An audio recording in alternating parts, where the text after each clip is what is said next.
আপনি আছেন, আপনার আরেক মুসলমান ভাইকে কি বলছে, কি ভুল করছে, তার গোষ্ঠী কেমনে উদ্ধার করা যায়, আপনার দল, আপনার মত, আপনার সংগঠন, আপনার পিসাব, আপনার হুজুরের বিরুদ্ধে, আপনার শায়েখের উল্টা, অতএব তার 14 গোষ্ঠী কিভাবে উদ্ধার করা যায়, তার খুদ কিভাবে আবিষ্কার করা যায়, আপনি সেই গন্ডগোলে আছেন। নিজেদের মধ্যে পদ্ধতি নিয়ে, উপায় নিয়ে, পন্থা নিয়ে আপনি মারামারিতে লিপ্ত হয়ে গেছেন, আর কমন শত্রু ওই চান্সে আপনাকে সমূলে শেষ করে দিয়েছে। সোশ্যাল মিডিয়াতে আপনি এক হুজুরের ভক্ত, আরেকজন আরেক হুজুরের ভক্ত, আপনি ওই হুজুরের গোষ্ঠী উদ্ধার করেন, আবার ওই হুজুরের ভক্তরা আপনার হুজুরের গোষ্ঠী উদ্ধার করে। আছে না নাই?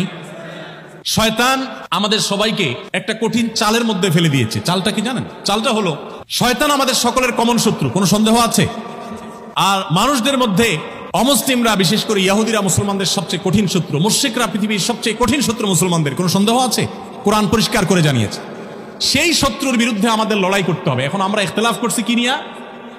ধরেন কোথাও শত্রু আছে, সাপ আছে, এখন এই সাপটা আমাদের বিষধর সাপ, দংশন করতে আসছে, আত্মরক্ষার জন্য তাকে মারতে হবে। তো মারার জন্য আপনারা 4-5 জন আছেন। একজন বলতেছেন যে সাপকে মারতে হলে আমাদের একটা পিস্তল জোগাড় করা উচিত, কারণ লাঠি দিয়ে মারতে গেলে যদি পাল্টা কামড় দেয়, পিস্তল দিয়ে দূর থেকে গুলি করবো, শেষ, এটা বেটার।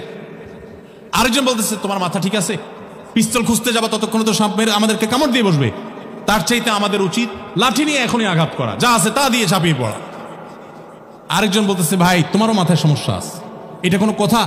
লাঠি দিয়ে মারতে গেলে তো কাছে যাওয়া লাগবে, তার চাইতে একটা ইট, একটা পাথর সবাই হাতে নিয়ে আমরা সবাই মিলে মারি, তাহলে তার গায়ে পড়ে সে মারা যাবে, আমাদের কাছে আসতে পারবে না। তাহলে কে বলতেছে ইট দিয়ে মারো, কে বলছে লাঠি দিয়ে মারো, কে বলছে পিস্তল দিয়ে মারো, কিন্তু মারার ব্যাপারে সবাই একমত। বুঝেন ভালো করে। এখন গন্ডগোল হলো কি দিয়ে মারবে সেটা। এখন এটা নিয়ে গন্ডগোল হইতে হইতে নিজেদের মধ্যে এখন মারামারি শুরু হয়েছে। পিস্তল আলা লাঠিয়ালারে, লাঠিয়ালা ইটালারে ঘুষাঘুষি করতেছে। সাপ তখন দেখতেছে এই তো সুযোগ, আইসা একটা একটা করে সবগুলোর দংশন করে দিয়ে চলে গেছে। আজ মুসলমানদের সে অবস্থা চলছে, সে অবস্থা চলছে। কমন শত্রুর বিরুদ্ধে আমাদের কোনো বড় কোনো প্রচেষ্টা নাই। আমাদের প্রচেষ্টা হলো কি পদ্ধতিতে হবে, শত্রু শেষ করতে হবে। আমি বলি না এই পদ্ধতিতে আসেন, উনি বলেন না আপনারটা দিয়ে হবে না, আমার পদ্ধতিতে আসেন, উনি বলে তোমার পদ্ধতি আসেন। অথচ বুদ্ধিমানের কাজ হলো ভাই তোমার পিস্তল আলা ভাই তুমি পিস্তল দিয়ে মারো, লাঠি আলা ভাই তোমার লাঠি দিয়ে পিটাও, ইট আলা ভাই তুমি ইট মারো। সবাই যার যার জায়গা থেকে যদি চেষ্টা শুরু করে শত্রু শেষ হয়ে যাবে। কিন্তু আমাদের সেই চেষ্টা করার মরদ নাই। আল্লাহ আমাদের সবাইকে বুঝার তৌফিক দান করুন। কমন শত্রুর বিরুদ্ধে লড়াই না করে আজ ট্রান্সজেন্ডারের মতো বিষ সমকামিতাকে সমাজে গেলানো হচ্ছে সূক্ষ্মভাবে। সেটা নিয়ে আপনার সোশ্যাল মিডিয়াতে মাথা গরম নাই।